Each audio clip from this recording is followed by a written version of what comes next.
Hi, everyone. This is acyuta-bhava from Nightlight Astrology.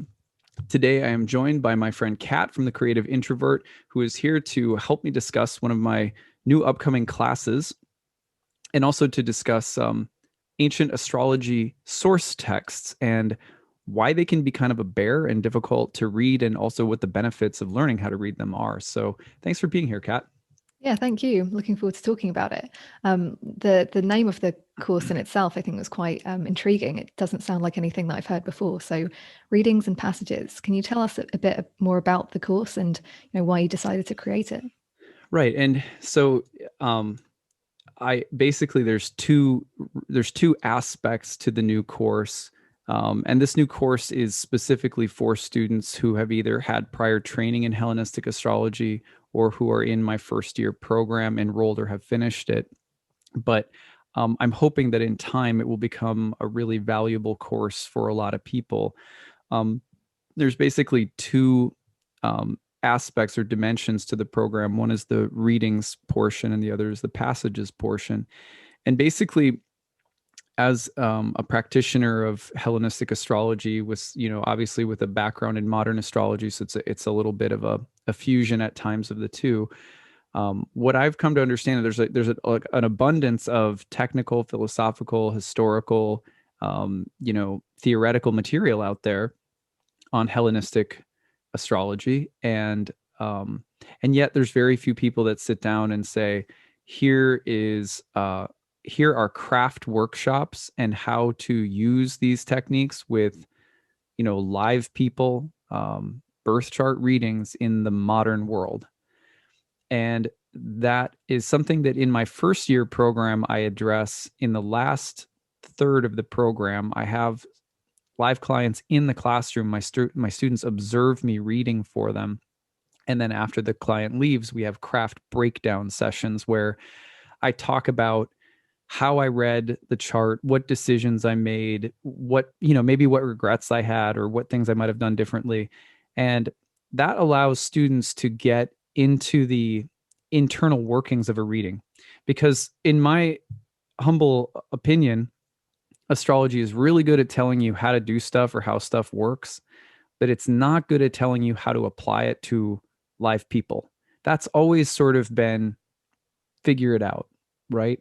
Or maybe there's some settings where astrologers are going to get to have that chance to do live client work and get feedback. I know there's some organizations out there like OPA, I believe, who does that. So it's not like it doesn't exist anywhere, but it is definitely lacking. I can't think of any other craft or discipline that doesn't have like master craft classes available where it's like, here's how to act, here's how to build something, and you actually see it done, and you have a master of some kind. And I'm not a master, but just you have someone who's really good at what they do, breaking down the parts of how they do what they do while they're actually doing it. And that was something I always wished for and I never had. Of course, over time, I do believe that people could develop those skills just through trial and error and experience, which in some ways is what I had to do, and I'm still doing. Um, but over time, you can learn that way. But for a lot of people, it's like, it's really daunting to be like, well, just go read charts for 10 years and you'll figure it out. People, I think, understandably want to have deeper insight. They want to go into the astrologer's workshop, like a carpenter and or any other kind of apprentice, and see the person actually at work. So this class comes from the feedback that I've received from my students in that last third of the program, that they love that and they want and need more of that. So in part, this program is designed to give people, 24 live client readings in a year, two per month. Students will get the birth chart of the client, anonymous client, in advance. They will prepare as though they were going to read that chart with a variety of questions and guidelines that I give them that come from my programs. And then they're going to see me read for that person. And then they'll get the video for that. And then afterward, they'll get a craft breakdown video where, just like I do in my year one program, where I take maybe 30 minutes and I break down the reading and say, this is why I made this choice. This is what I saw here. This is the reasoning or logic for this decision, etc. Then after that, there's going to be the opportunity in forum through the class website to discuss and ask more questions. And I'll be able to interact regularly with all of my students who want to ask questions about, hey, here's what I noted when I was preparing for this chart, and it didn't come through, or it did, or all the kinds of questions that can come up. So that's one dimension of the class. That's the readings portion of the class. Does that make sense? It does, yeah, yeah. And I guess some of your first and second year students will be familiar with, watching you read, and I think just that was definitely one of the parts of like studying with you that I appreciated most. So I love the idea of like that being something that we get to focus on in this new course. Yeah, yeah. So in terms of, maybe we can talk more about that, but just, I'm keen to talk about the passages piece of this as well.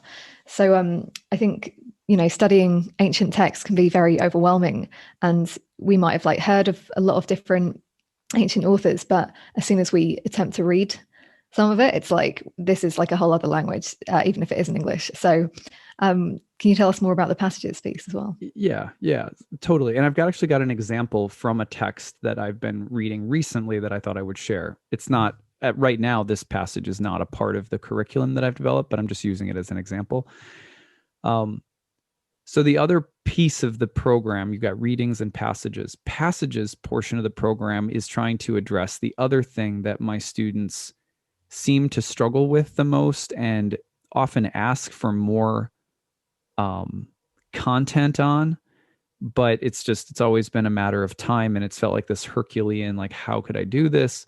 So after thinking about it a long time, I came up with an idea for how to address the difficulty that students have in reading ancient astrological source texts, which have been translated often through, over many, many centuries, from Greek to, Arabic, Persian, sometimes Indian, through Latin. You've got all these translation trails, and the source texts are becoming widely available in English in the past several decades for the first time in the English language, really, and in the modern West, making an impact on modern astrology for the first time in hundreds of years.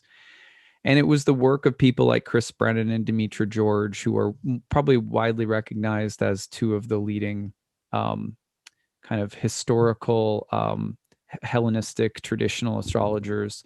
And they in turn were inspired by the work of Project Hindsight and Robert Schmidt, who was one of the first sort of astrological philosophers to not only translate a lot of the early Greek source texts, but work at decoding their esoteric depths on some level. And he brought forth a lot of the doctrines in these texts. And so most of what we get now comes from astrologers in the past 30 years, like really working very deeply to understand these texts. It's not easy. It's not been easy. Anything that I have to say comes from, I'm standing on the shoulders of giants, so to speak. I'm just speaking about things that I've learned and been taught from people like Schmidt, who, knew the Greek language and interpreted it. People like Demetra and Ben Dykes and Chris Brennan, who have done work to catalog all of this stuff. But at some point, what happens is that people who are really interested in this material are going to want to read the text themselves. It's like, okay, it's great to hear acyuta-bhava or Chris Brennan or whoever talk about these Hellenistic texts. It's another thing to open them up and read them for yourself. There's so much that comes through reading these texts. You get a feeling for the language, the philosophy, the culture, the relative culture of the moment back then, the sense of some divine transmission that was coming through. You get a sense of the mood of a diviner living in the ancient Hellenistic world, and all of which are really, they're really impactful and transformative. And so if you love if you're a student and you're excited by classical astrology, then digging into these texts usually will amplify it. But there's a big problem, which is that they're very challenging to read. for most people, it would be like, saying, hey, why don't you open up Hegel, or why don't you open up, some deep philosophical treatise and try to read it. And a lot of people don't have the patience to read Plato. You know what I mean? They don't. But so this course is the passages portion of the course is designed twice monthly, like the readings portion of the course, to give students short reading assignments, say a couple of pages total from maybe a few different manuscripts, and to pick passages to teach students not only about tips about how to read these, because there's a lot of really good tips that I've learned along the way in terms of just how to actually enjoy and not feel overwhelmed or intimidated or bored, or just how to kind of work through the jungle of these manuscripts. And then, but even more importantly, is that I'm picking manuscripts throughout the 24 passage readings that are deeply esoteric, magical, and really inspiring, and that can really enhance your appreciation for astrology, the depth of your craft, and they can take your study of ancient astrology to an entirely different space. So that's kind of the intention behind it. And then for every reading assignment, there's also a passage breakdown video like there are for the readings. So you're going to have a video lecture from me taking you through that assigned reading and breaking down the parts and sort of trying to illuminate all of these esoteric dimensions. Not that again, I want to clarify, not that I have all the answers, that I'm some great master of the ancient texts, but if I show you how these texts have changed my practice and how I've been able to get really good nuggets out of them by spending time with them, my hope is the overall experience will allow other people to start reading more and receiving more from them, because the ancient texts were meant to be read creatively. That's a big part of it. That's great. Yeah, I mean, a feeling that I've had when attempting these ancient texts is I really just want like somebody to hold my hand as I like wade through these. And this is what it sounds like you're offering. So, and will we be able to discuss the texts with each other? Yeah, so that's the other thing, is that the forum that's there, this is a correspondence course. It's not a live course. I wish it could be. I just don't have enough time in my schedule. So every 2 weeks, there will be a new birth chart. You'll have a new birth chart reading release that you'll have been able to prep for, and you'll have a reading assignment that you'll have been working on. And then you'll get the release of the reading and the craft breakdown, as well as a video lecture on the reading passage. And then there's forum discussion held and moderated by myself and a few people that are helping me, so that discussion can be had year round about all of this. So I think that it's an ideal course for people who realize I really love this stuff and I need someone to help me go deeper into craft and on the other side into the passages and learning how to read and really get the most out of these ancient texts, so that it's not just a few people who have the keys to them. That's one of my main goals. It definitely doesn't sound like it's for people who just have a sort of passing interest in astrology. No. So I mean, who is it for? It sounds like it's for the hardcore nerds like myself. Yeah, this is going to be for like your people who are enrolled in my first year program or who have completed it. So it is an intermediate course, but I honestly think it's probably going to be the best companion for a theoretical understanding of Hellenistic astrology that I could have possibly come up with. In other words, if you're gonna study the theory and techniques of ancient astrology, I feel like this is a course where I'm going to try to humanize the actual living practice of it, and both from the standpoint of being a student of it and being a practitioner, so that people can feel more equipped to stand on their own with these things. What are you most looking forward to about creating this course and, sharing it with your students? Well, this is a good segue, because I want to share with you guys. I think one of the things I'm most excited about is being able to dive deeper into craft for a whole year with people, because there's nothing that illuminates the practice more than working with live people and reflecting on and discussing the craft elements of a reading. because that's actual divination. The rest is theory. The rest is theory that will eventually be in service of divination or client work. But until then, it's not. So that is really exciting to me. But then also just to share the joy, the discovery process of reading these divinely inspired ancient texts. I'm really excited about that. So here's an example. This is just beautiful. Listen to this. This is from, by the way, this is from Abu Mashar's The Great Introduction to the Science of the Judgments of the Stars. Now, he's coming from most people would define as the medieval period.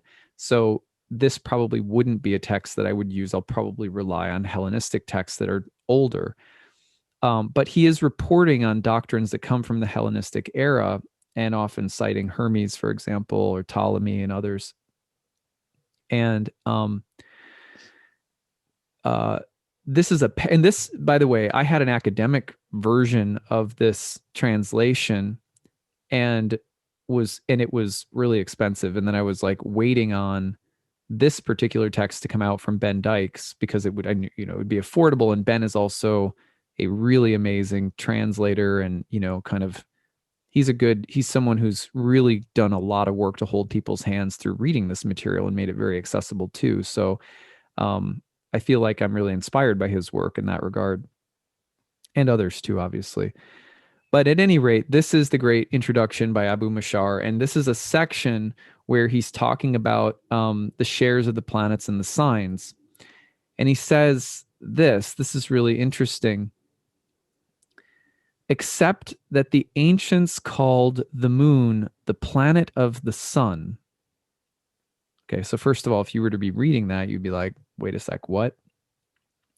He goes on to explain, because none of the other 5 planets needs another for its light, since it has easternization and westernization with its own light. But the moon does not have light in her easternization, westernization, and the rest of her conditions except by means of the sun, and she draws his light from him. For matter has no foundation without form, or you could say in this case, spirit.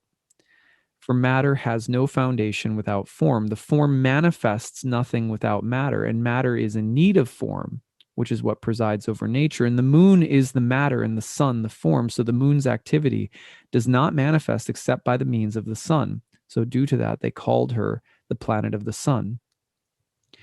So that's a really, really beautiful passage that is explaining the ancient alchemical philosophy between the sun and the moon.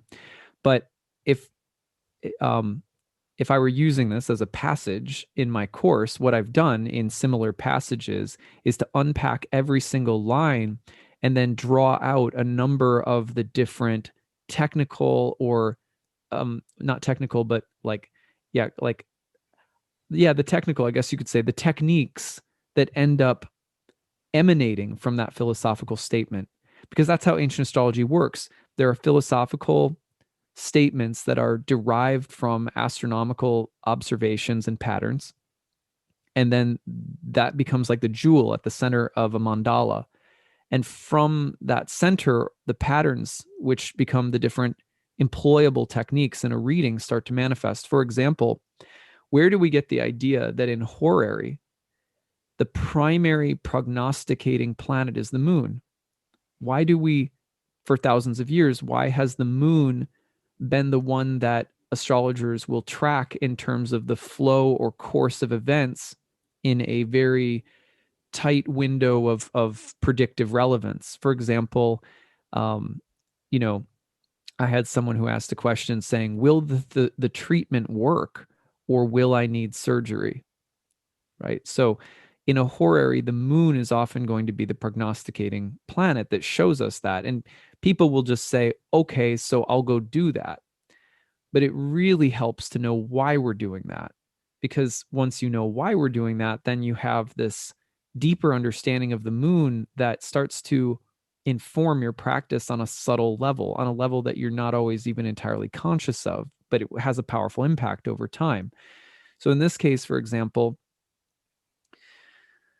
for matter has no foundation without form. Now, what we're saying is inherently here about form is the idea that in contrast, the sun as the emissary of light is connected to that which is archetypal, the eternal forms in a Platonic sense. And so matter is always informed by those higher forms. And the moon as a mirror, constantly gestating and moving, is therefore going to relate to the constantly changing nature of appearances here on earth that are informed by a higher light. So if you want to understand how events and circumstances are going to change, you watch the fluctuations of the moon very closely.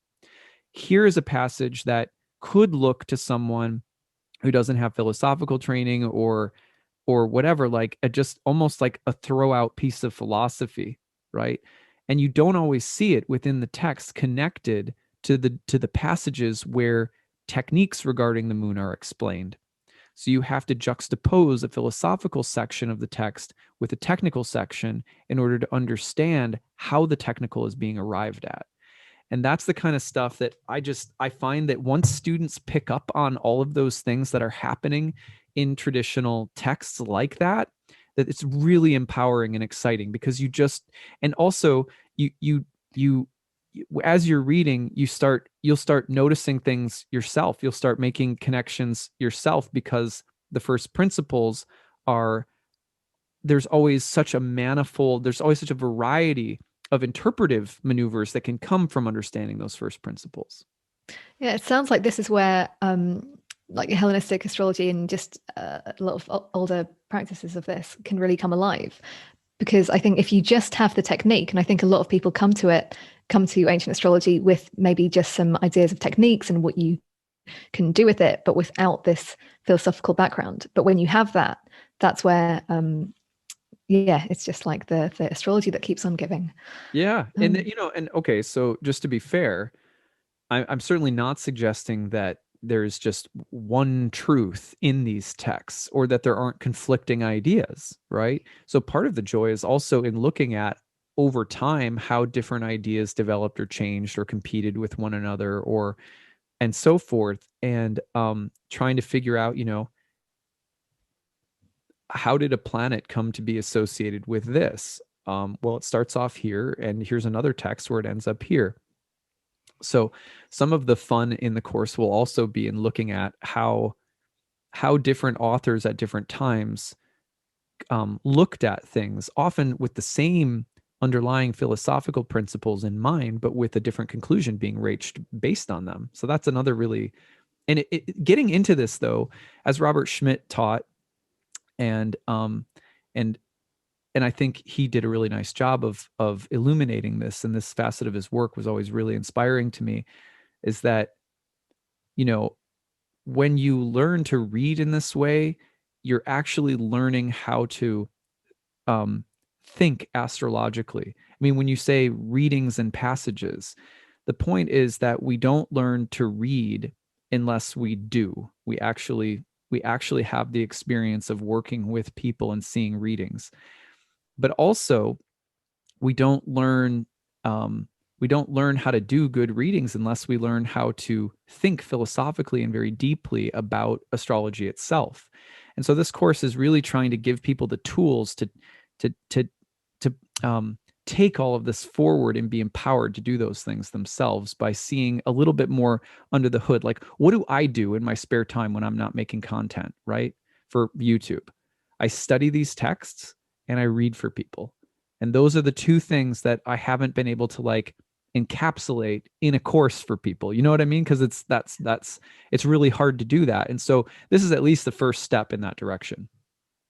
Yeah, I also love the idea that you're providing us with a structure to do those things, because I think even if we're like self-motivated and willing to do that for ourselves as well, sometimes it's like, yeah, it's a Saturday, I've got some time, but motivating myself is pretty hard. But having like a structure like this, I think will be really, really helpful. Yeah, that's my Capricorn moon. I love building stuff. So how can we sign up? When does it start, and what do we do now to sign up? Yeah, thank you. Thank you for helping me, talk about this, because it's easier to talk about in conversation. Most things are for me. Here is the course on my website. Can you see that on the screen, Kat? Yes. Okay, so if you go to my website, nightlightastrology.com, go to the course page, you have to be in the first year program, enrolled for it, enrolled in it simultaneously, or you have to be a graduate of it to take the Readings and Passages course. But you click on Readings and Passages under the course drop-down menu, and you come to this wonderful page that Kat actually created. Whoops. And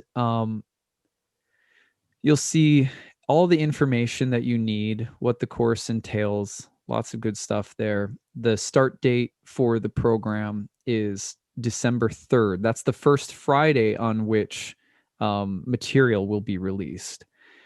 Right now, there's a temporary early registration sale that lasts until April 1st. You can get 25% off the program if you pay in full. There's a payment plan, and there's tuition assistance available for people who are, hurting due to COVID, or maybe you're part-time or you're a single parent or whatever the case might be. We always try to make it accessible for people. So this is the page that you would sign up on. After the early bird sale, after the early registration sale ends, the normal early bird price, if you pay in full, will be $1,000, and right now it's down to $750. So yeah, so that's how you register. And there will be, I don't have this yet because it's in December. This will come out probably September. Will be a full reading list so that people in advance can get all of the texts. And I'm doing my best to make sure that the budget for the books you'll have to buy will stay under $100. So that's about the extra that people will have to pay. But I'm going to also, there's some text available online. So some of this stuff will also be available for, there's some PDFs of some of this stuff available online and stuff like that as well. Yeah, copyright doesn't go on like thousands of years, thankfully. So some things are free. Like Mark Riley has a Valens translation in PDF form that's free, and there's some other stuff out there too. So there will be ways in it. If people are on a sliding scale, right, then we can, there's things that we can do to try to help people, with the sliding scale. If people are on a budget, we can work with your sliding scale to make sure you have room in your budget for the books and stuff like that. So always happy to help with people. Great. Looking forward to it. Yeah, well, thank you, Kat, for coming on today and helping me talk about the new program. I'm really excited for it. And if anybody has any questions about it, feel free to email info@nightlightastrology.com. All right. Thanks so much, Kat, for being here, and we'll talk to you again soon. Bye.